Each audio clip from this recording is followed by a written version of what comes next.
The Automated Podcast. Welcome back to the Automated Podcast. As always, I'm your host, Marc Verbenkov. So if you've been listening to the podcast for a while, you'll know that I've become a real VR enthusiast over the last year or so, especially since I bought my first headset back last year at around Christmas time. Also, during the very strict lockdown here in Barcelona, my headset was especially helpful in immersing me in different environments and kind of taking me away from the apartment that I was locked in. However, I really think that since the world has been moving more towards a more remote and especially digitally focused way of working due to COVID, many, including myself, have been wondering, where does VR fit in? So with this, my guest this week is Niall Campion. He is the founder and creator of VRAI, a virtual reality content creation business based out of Ireland. And as we'll hear more about in this episode, leads VRAI in building simulation training for high-hazard environments. So Niall comes from a film, TV, and interactive design background. But as you'll hear about in the episode today, Niall has a wide range of knowledge on many things pertaining to VR.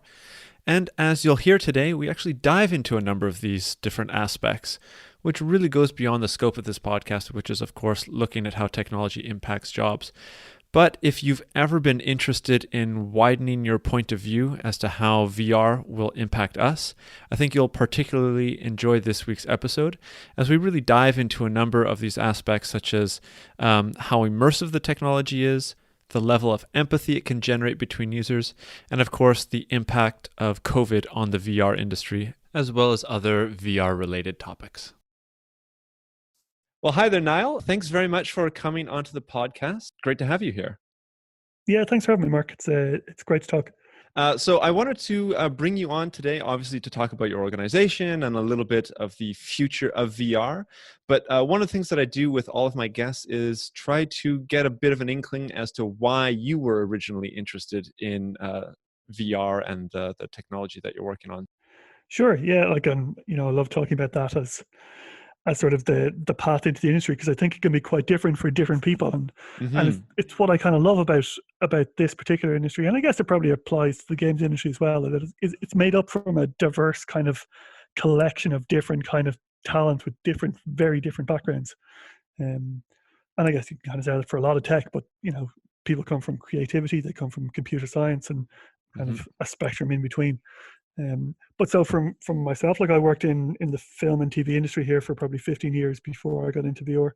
And I, at the risk of going all the way back to when I was a child, I'll stay away from that for the purposes of brevity. But I guess I was working with sort of commercial clients who came to me and asked about, I'd say going back 4 or 5 years, asking about they'd seen a VR or 360 video experience online or at a conference or something like that, and was that something I could provide to them as sort of a film service or a commercial video kind of service.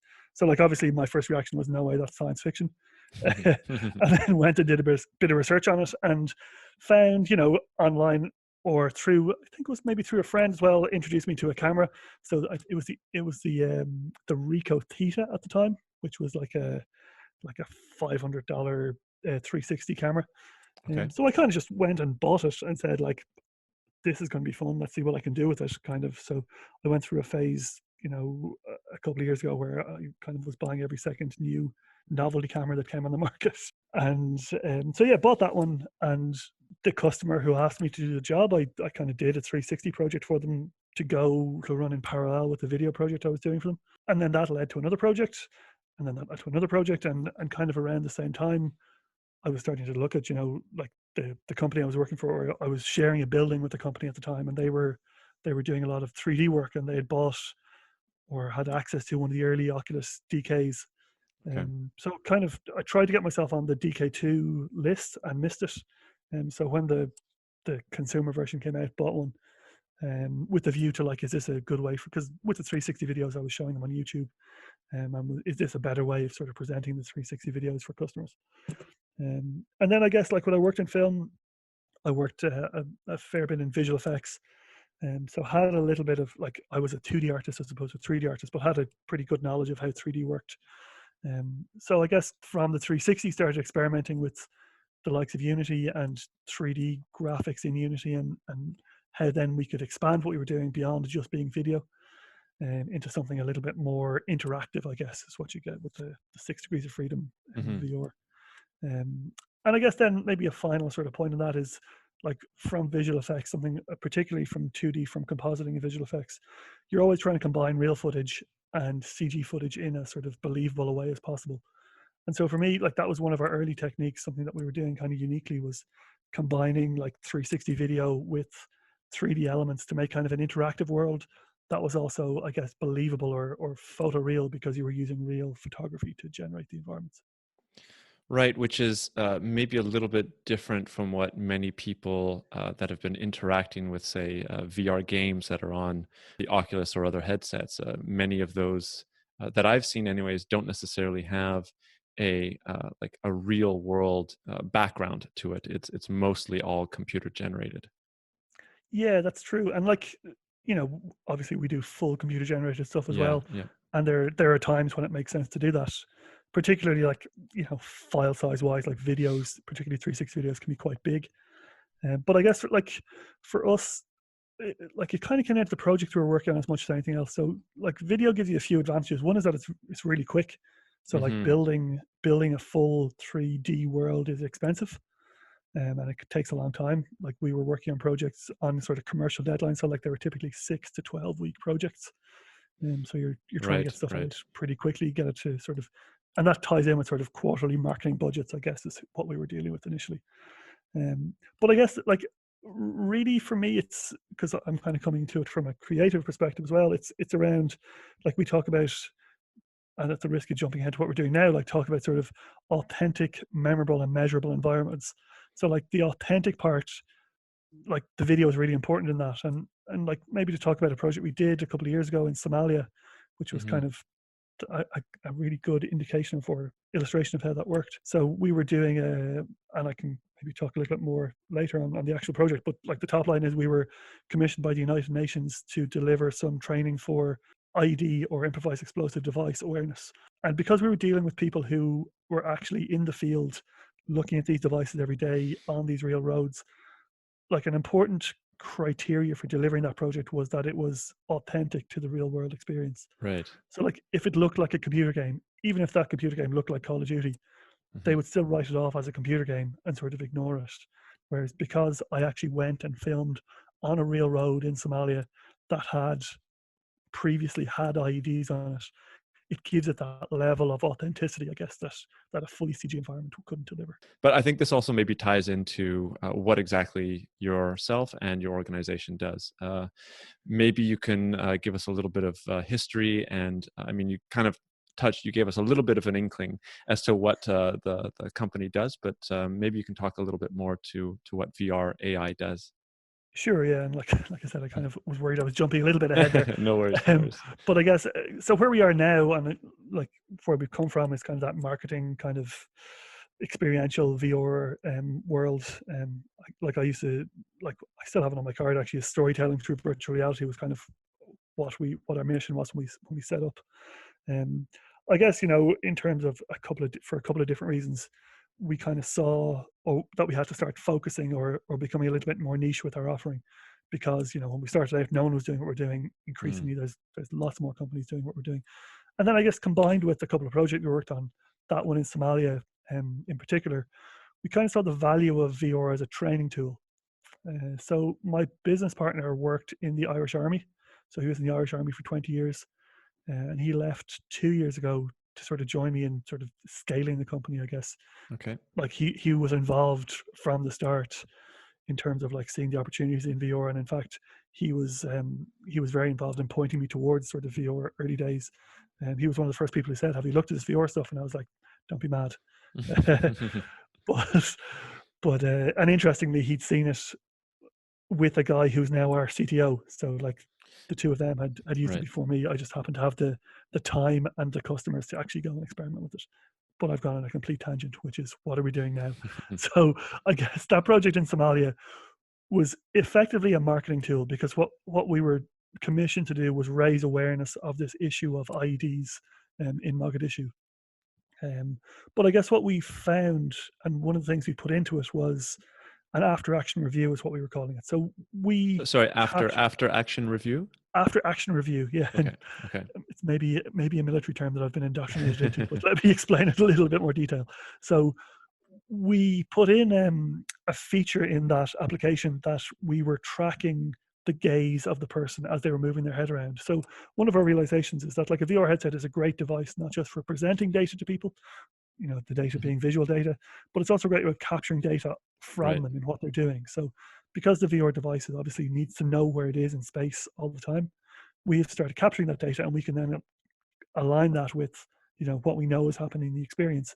So we can say, in that Somalia experience, for example, you've driven down a road for 5 minutes. It's a real road, shot in video. So when we film that, we put down fake versions of real IEDs. We know where they are on that road, and then we can capture where the person is looking. So we can tell them, okay, you've driven down the road for 5 minutes. You've spent a minute of that time actually looking at these real IEDs we put down. And then when they finish the experience, we can say to them, okay, like, here's your after action review. Here's a review of what you've done in that experience.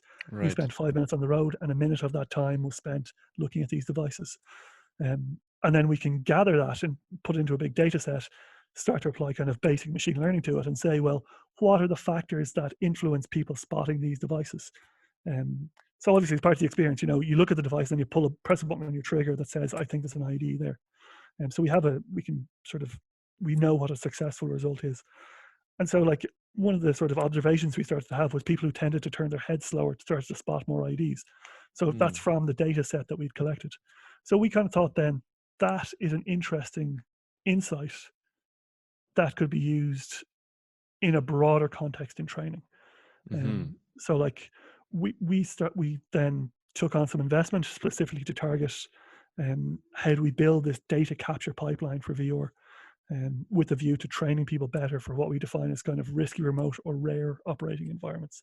So that would be the likes of that project in Somalia, where you're working with NGOs who have to go into these sort of dangerous environments. How do you prepare them for those environments before they actually have to go out and do the job for real? Because when you're going out identifying IDs, you don't want to make a mistake on your first day, right? Because that would have a bad outcome.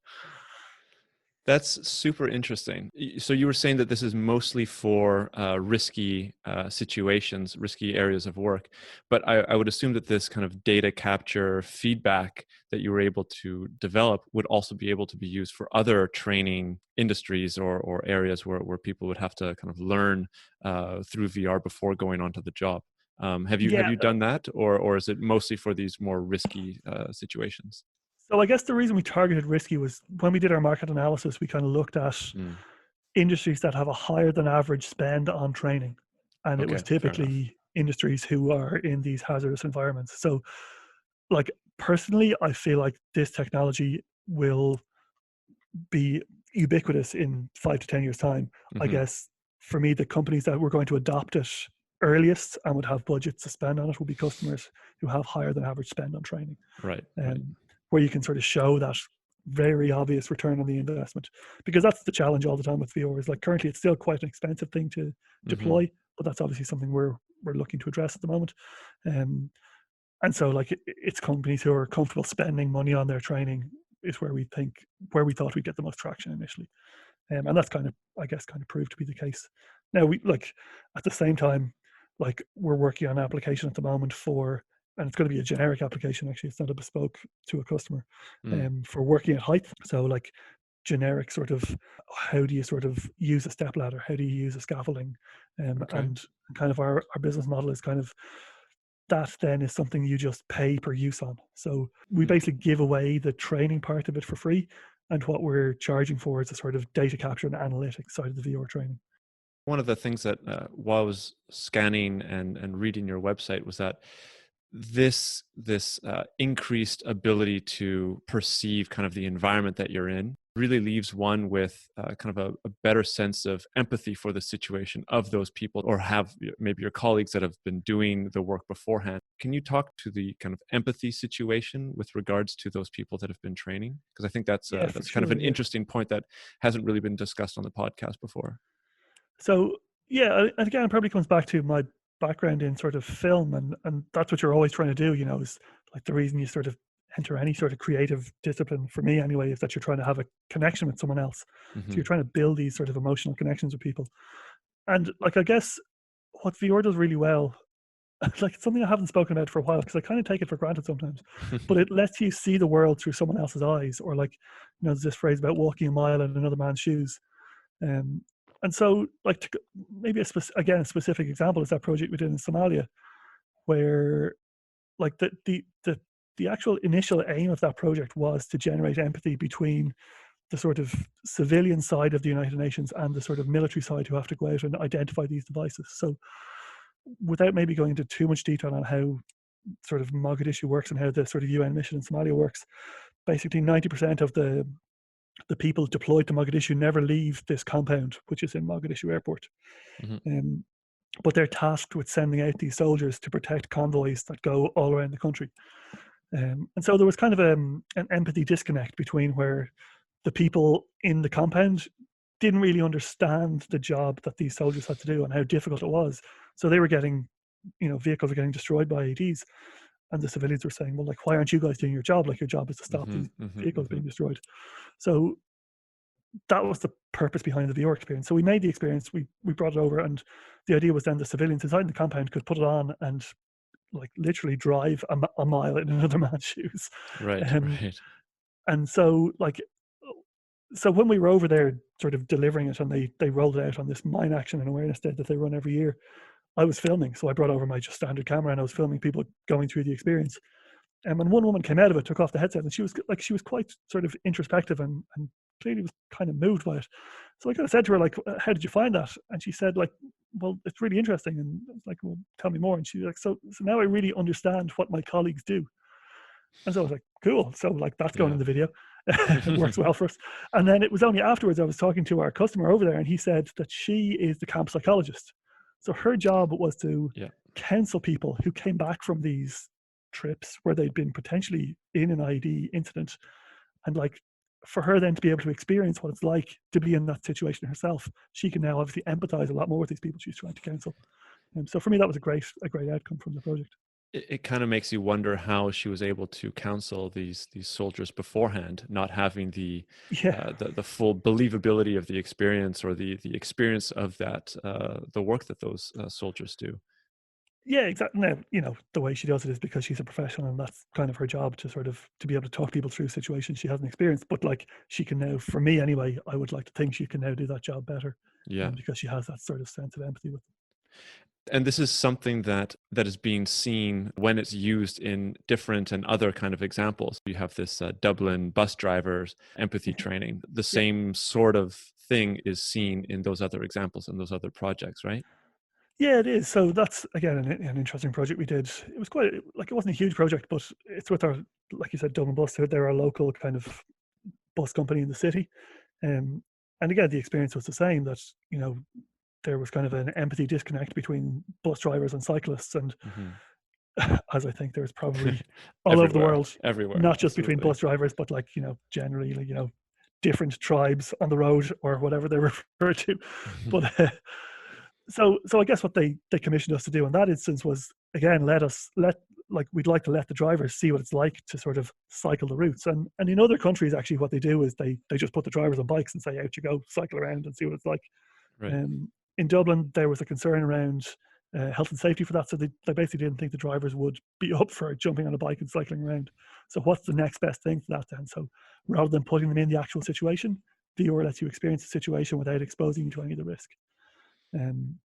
So the idea was, again, like, I got landed with it, so I got stuck in a headset, or in a headset camera. It's kind of how I was going to describe it. We basically built a custom camera rig. So I had like 5 cameras taped to a helmet, and I cycled basically for 2 hours around the city one Tuesday morning in rush hour.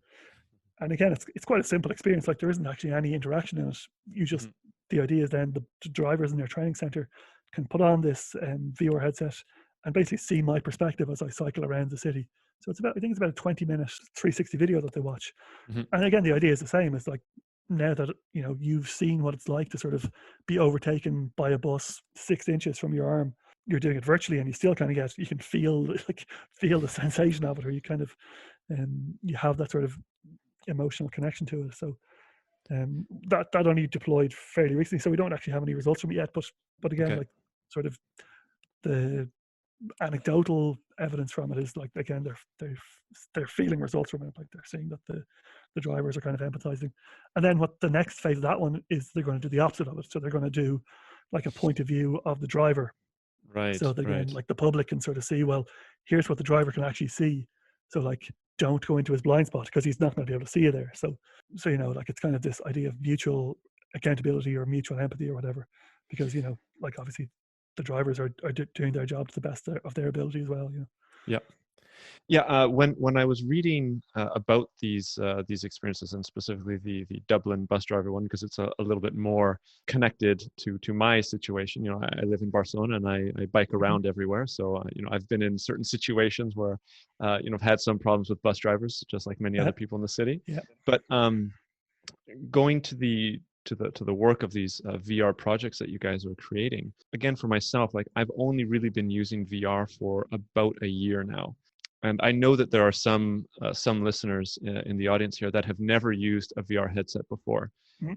So maybe when you're discussing whether it's this counselor on the military base, using the VR and coming out and having kind of a introspective moment, I think maybe for the audience it might be a bit hard for them to understand the actual believability of the experience for somebody who hasn't used a VR headset before. I don't know if you can talk about that, if it's even possible to describe just how believable these experiences are if you haven't used a headset before.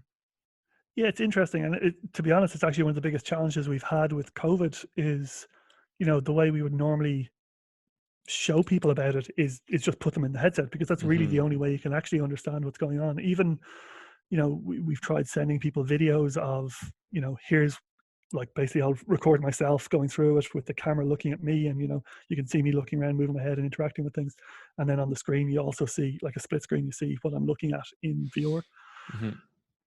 Like there's a phrase or a quote, and I think it's Elvis Costello's quote, and it's like, writing about music is like dancing about architecture.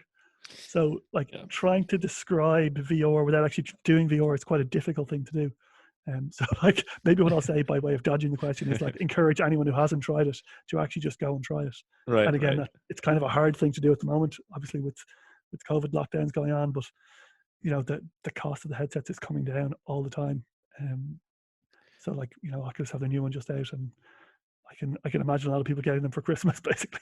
Yeah. No. Trying to describe it, like it's for me, it's like, I don't know, it's like being in the sort of biggest IMAX you've ever been in, and like feeling that you're actually inside in a film or inside in an experience. Yeah, it's like, it's a strange kind of, again, dancing about architecture. So I'm going to stop. Yeah. No, I've also struggled on the podcast to try and describe just how vivid some of these experiences can be, and I find I've always failed to do so. So I was hoping to give the opportunity to somebody else.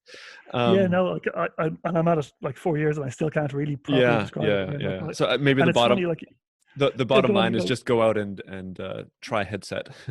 Yeah, exactly. And like, even like what we started doing now, so we bought the clean box, and what it lets you do is it sterilizes the VR headset with UV light. So what we've actually started doing again is just shipping headsets to people. So like I've got 2 going out tomorrow, and what we do is, like, they come back from a customer who's tried them. We'll put them in the box. They UV sterilize them. I wipe everything down with alcohol wipes, put them back in the box, and then ship them out. Because like, I've spent sort of 6 months trying to even like gone through different ways of trying to describe or show people what we do. But actually, until you're in the headset, it's really hard to appreciate how kind of immersive and believable it is. Right. And it's not just, I think for me, like the sort of, it's seeing your hands or just being able to interact with things and pick things up is where really your brain really gets tricked.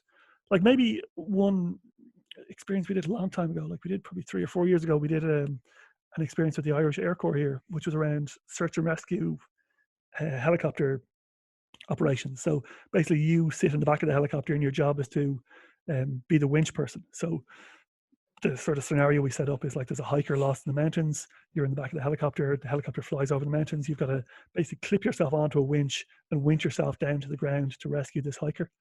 Now, it's basically fully CG. There's a bit of video in it, but I would say like 5 out of 10, if not more, maybe 7 out of 10 people when they're told to step out of the helicopter.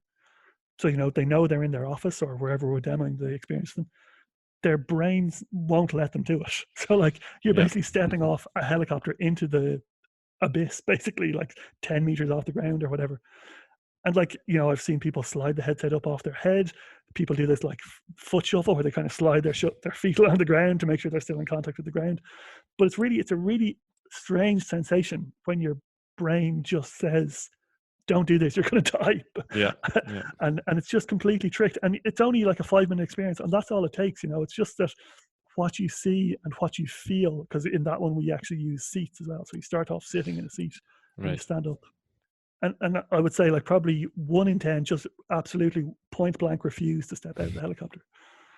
Yeah, when I first started getting involved in VR, I had a number of my friends send me some of these video clips of people trying VR for the first time, and they're either on some like plank experience where they're up on a building, and some of their friends push them and they fall over, they smash the headset, they break the screen, all these sorts of things happen. So it is quite immersive in that sense, and I think it'll only get more immersive as time goes on, as the technology improves.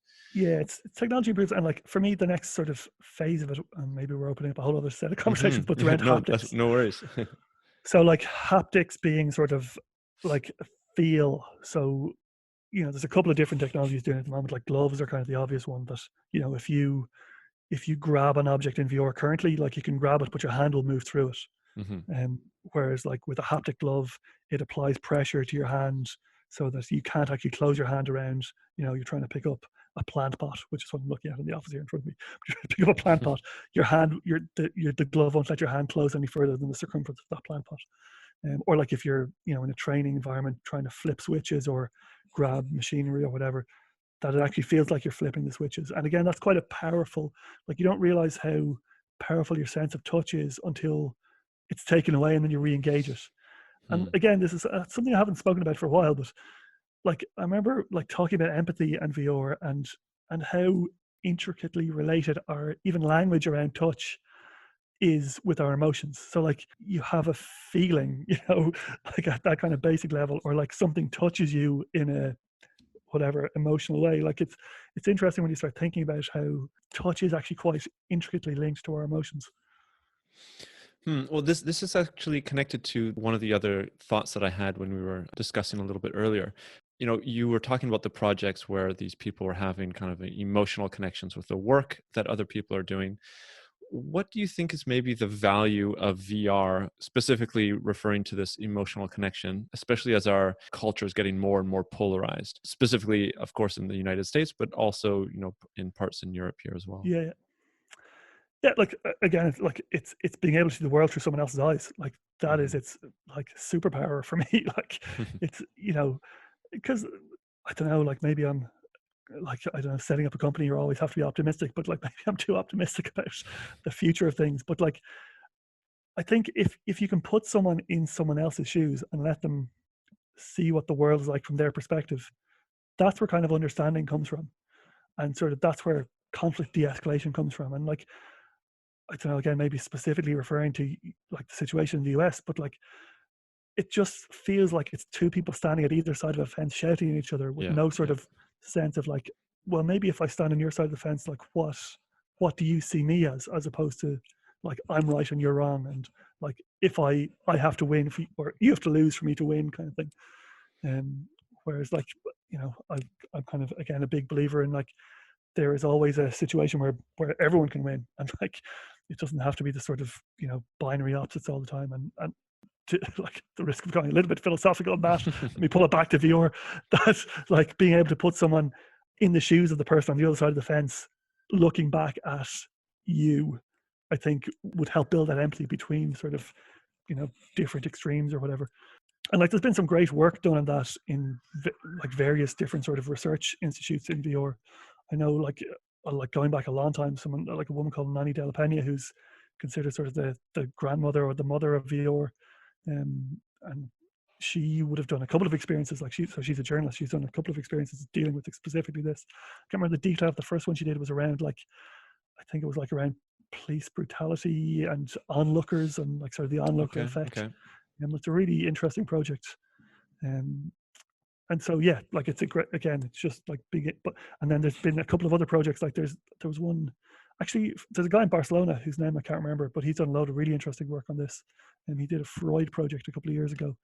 And basically there's a couple of like gender reversal projects where like you start off in video like you're in your own body, and then you'll switch over to someone else's body, and just being able to see yourself from someone else's perspective is a really powerful way of sort of, so that project, like that Freud project he did, was around sort of psychoanalyzing yourself. So you play both the psychiatrist and yourself, and you get to sort of do a sort of psychoanalysis on yourself, and like it's apparently quite a powerful way of sort of, you sort of start to empathize with yourself then, and like, because like again, one of the problems people have when they're sort of stressed or whatever is people can be quite hard on themselves. And then if you see yourself from someone else's perspective, you can be more sympathetic towards yourself, and you start to feel sorry for yourself, and that then helps you get past whatever sort of problems you're having. That's really interesting. I'll have to follow up with you after the interview to get that guy's name, because I mean I'm in Barcelona, and it might be a really interesting guest for the podcast. Maybe we can bring it back to some of the things that we discussed before recording this. So if this movement with VR is increasing emotional connections, or has the possibility to increase emotional connections as we go forward in this more and more polarized age, I think a couple of my guests on the podcast so far have talked about how COVID has impacted their industries. And that was one of the things that I wanted to talk to you about. How has COVID impacted your industry that you work in, the VR industry? You touched on it a little bit now with, shipping headsets to customers, but maybe we can talk a little bit about this more, and then maybe tie it back into the emotional connections later on. Yeah, for sure. So like, I guess on a practical level, we were supposed to go back to Somalia in March this year. We were actually supposed to be filming in Somalia on St. Patrick's Day, which is the 17th of March. Our lockdown here in Ireland came into effect, I think, on the 13th or 14th of March. So we made a decision the week prior to that to say, well, like this is starting to look like it's going to get bad. Maybe we should postpone that shoot for a little while. So between ourselves and the client, we decided, we'd postpone the shoot until later in the summer. And like, thankfully, because like if we had sent someone over, I think he'd probably still be in Somalia, which like, it's not exactly where you want to spend sort of a lockdown period. It's quite a confined compound, as you can imagine. Right. So like that had a direct, like practical implication is like, that week, the first, second and third week of March, I think we had 10 different projects pulled for that were in various stages of delivery. Like I guess we were actually mid or nearly complete on another project for a big pharmaceutical client. And we had issues sourcing headsets. So we'd ordered headsets before Christmas. And because sort of this whole supply chain in China shut down for a couple of months, the manufacturing of those headsets completely stopped. So again, that had sort of immediate practical implications that, headsets that we thought they were going to ship in, I think it was 2 weeks was the original lead time, ended up taking 5 months to get to us. Oh yeah. So that obviously had immediate implications for projects we were working on. I guess in the longer term, I would see, like, you don't want to say that it's a benefit to our industry, but like I think what we're finding is people are starting to appreciate there's more than just a traditional way of doing things. So, stuff like people are much more comfortable doing Zoom calls, and they're much more comfortable working from home. That, like, how do you extend that then into other things that they would normally do? So again, with sort of like customers we've dealt with who would have like apprentice training. So like, apprentice training, like you would traditionally shadow an experienced employee around and sort of learn by watching them as they're doing stuff. Like, you just can't do that anymore.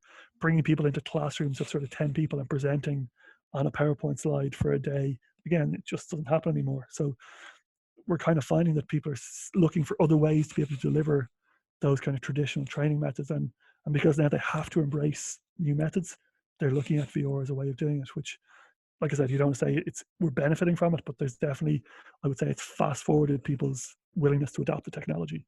And kind of aligned with that, I guess we took on a bit more funding over the summer to sort of fast forward our own business plan here to sort of align with that, I guess. Yeah, yeah. Those were the two main things that I've also been hearing about as I scan and follow the industry as much as I possibly can.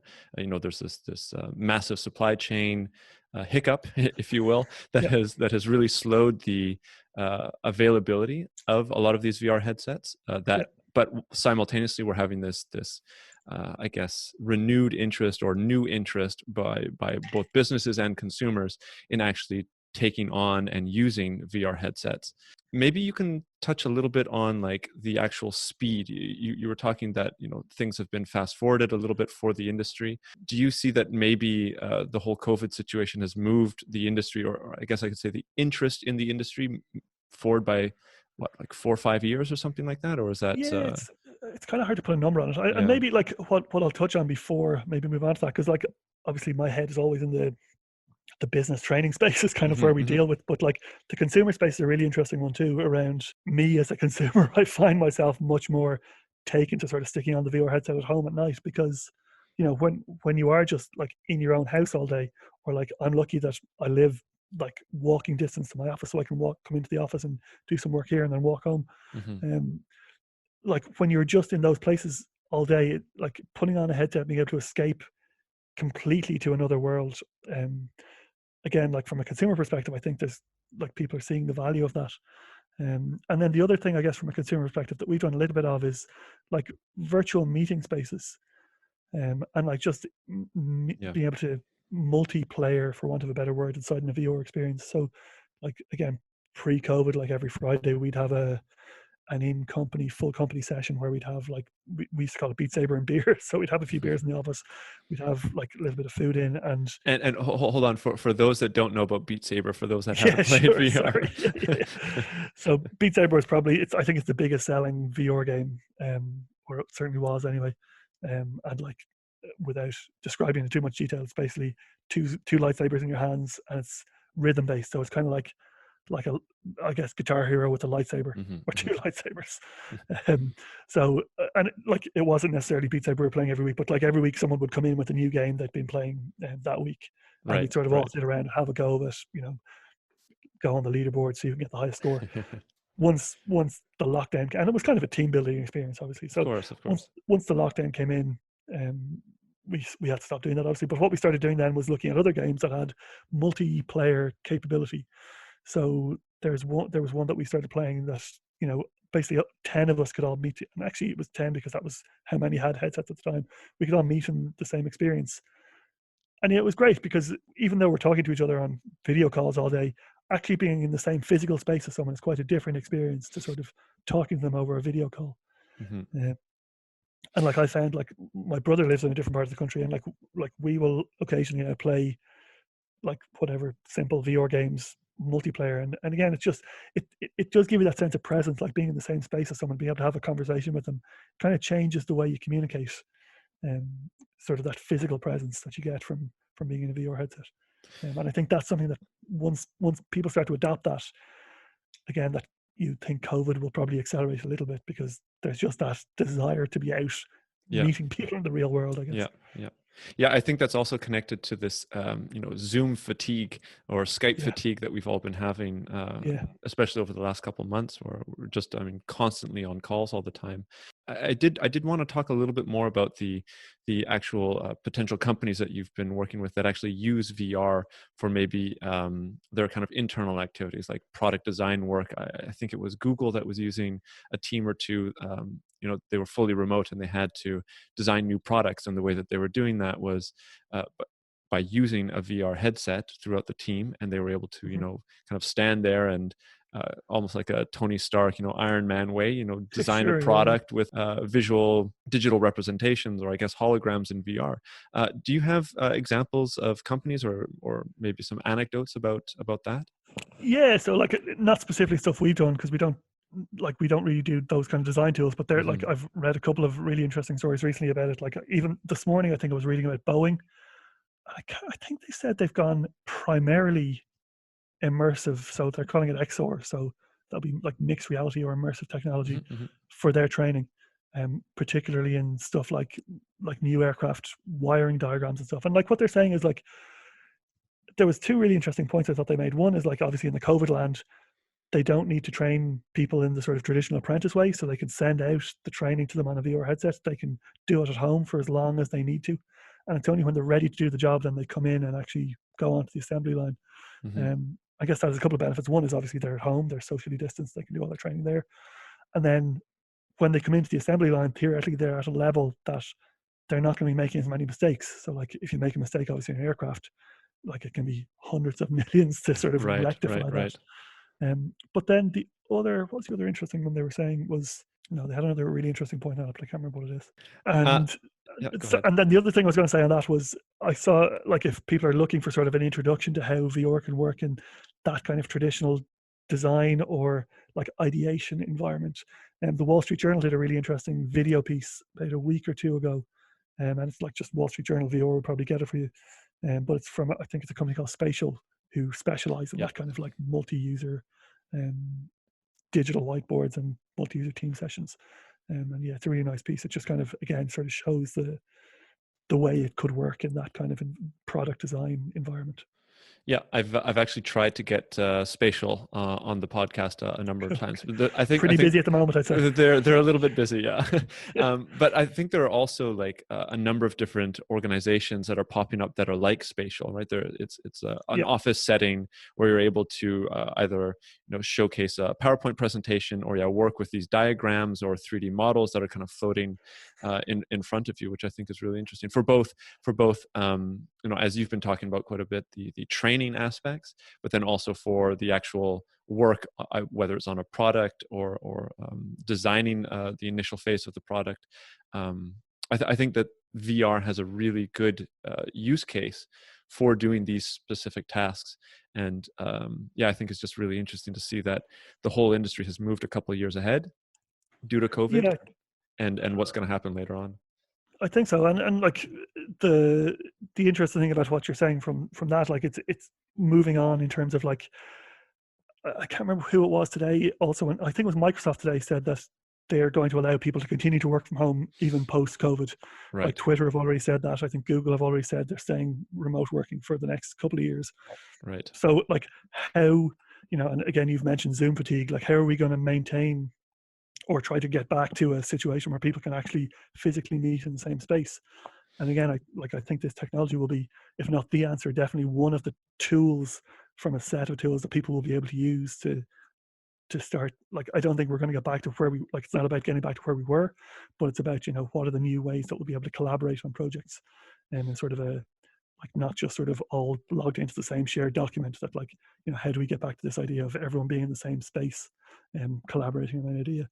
And like, again, like, I don't think we're ever going to go back to a situation where people just get up in the morning, drive to their office, sit in their office for a day, and then drive home and do that 5-6 days a week.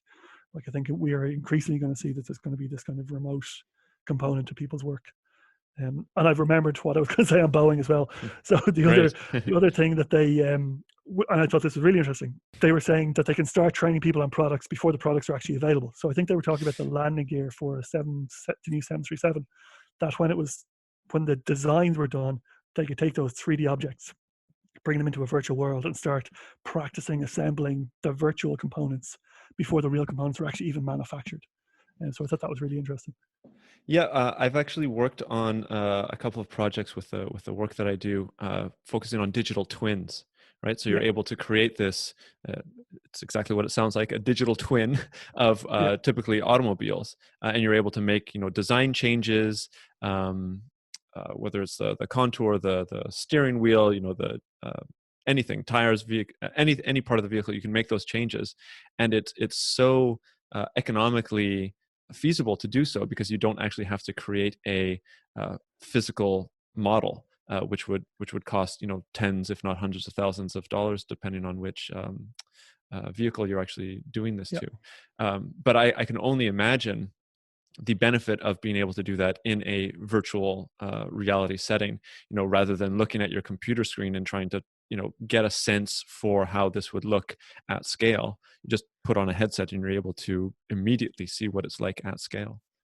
Yeah, and you've touched on something really interesting there, which again is like, it's a great benefit that VR lets you exploit from a design perspective. Like, it's this human scale design, so that you're not looking at your you're designed through a little window that you can actually, so like for the likes of an architect, you're designing a house, like, or a vast building, and like what does a 20-meter atrium versus a 30-meter atrium actually feel like in reality? And like, if the first time you experience that is when you walk in and go, oh no, maybe I should have only made it 20 meters. Like, if you can experiment, and like that's what it lets you do. You can experiment with different types of layouts or designs or whatever. Yeah, that's definitely the future. I have to Yeah. say. Yeah, again, it's kind of, I guess that's probably a little bit further into the future, but there are people already doing it. Like, and there are definitely, like, the bigger architecture firms are definitely employing this technology already to actually design spaces. And I can't remember who I saw. It was some company in the Middle East, were Okay. designing like public spaces using VR, and like, so they'd actually go and they'd like sit on the bench and go, well, those trees are probably a little bit too far away. Let's move them a bit closer. Or, like that atrium of that building is too high or too small or whatever. Great. So it's, I'm making notes. I'll have to bring these guys on yeah, yeah, in the okay. future. Yeah, I was actually in the Netherlands the first time that I used one of these, I guess you could say, modern VR headsets, and I was talking Okay. to one of the staff members there. As you know, I was blown away by how amazing this technology was, and they create different like future buses or future metro cars for Okay. the Yeah, yeah. city. So they were putting, I don't know, windows in one certain place and places for people to stand and hold in different places, and then they would Yeah. have the city staff members walk through this train with them in the VR set, and the city members were able to mark whether they wanted, no, maybe we should have the seats on this side or put back a little bit further. So this really quick kind of iterative design phase before you actually build the train or metro car or whatever it is that they were building. Yeah, no, and that's, again, it's a great use. And like, in terms of how design is sort of progressing as well, like that sort of iterative sort of build test cycle that you sort of get into, like it's a great tool for that. And maybe to loop it back to sort of film again, like, again, that's an industry that's really starting to embrace it with, sort of virtual production techniques. And again, I don't know if you're aware, but like the last Lion King film was almost exclusively directed in VR. I And didn't so know again, that. I didn't know that. Yeah. maybe I've made that up, but I'm pretty sure.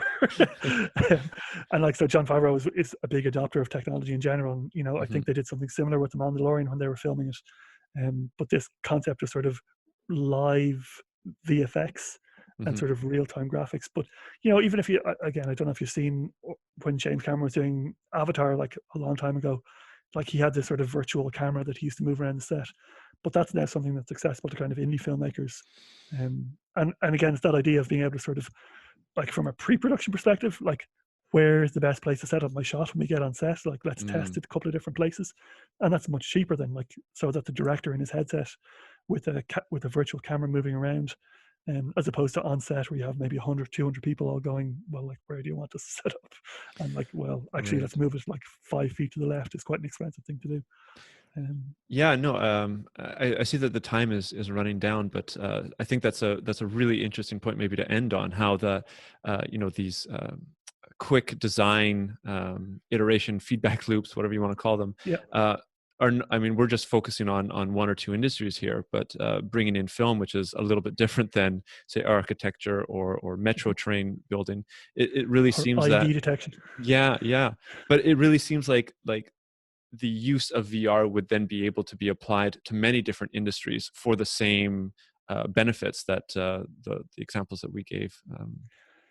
Yeah, and like, what I try to think about is, or look back at, computers in their early days were basically designed as, sort of accountancy tools. And, like, Mhm. doing a spreadsheet was, again, like, mind blowing for accountants, that like you could actually Yeah. iterate your spreadsheet. Whereas before, like, it was a sheet on a table that you had to sort of rub out the numbers and sort of add them all up manually again. And so, like, I think maybe this is a good place to end. I think we're only at the Mhm. very start of where this technology can potentially end up. And like, I'm really excited about where it's going to go. Me too. I think it's a very interesting one, and maybe we gave a bit of a description or a bit of an image of what it would look like in this podcast. So, thank you very much for coming on. Where can people contact you, follow your work, get in touch with you if they wanted? So we're on obviously all the sort of normal social media channels. I think on Twitter we're VRAI_IE. Our website is VRAI.ie. I think it's shortly changed to VRAIinternational.com, but I think probably when the podcast goes out, it'll be VRAI.ie. And so if they want to get in touch, I'm always happy to have these kind of conversations. I'll talk about the technology all day if you let me. Terrific. Well, thank you very much. And No problem at all. It's been a pleasure.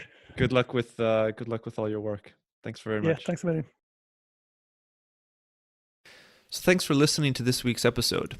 If you want to support the podcast, you can leave a like or a review on Apple Podcasts or wherever you listen to your podcasts. If you want to get in touch, feel free to do so over Twitter or LinkedIn by searching for Automated Podcast. On the website, automatedpodcast.org, you can leave a comment on any of the episodes, read the transcripts, and look at the sources I use in all of these episodes. There are also blog articles and additional resources and information on this topic, and podcast if you are looking for more. See you next week.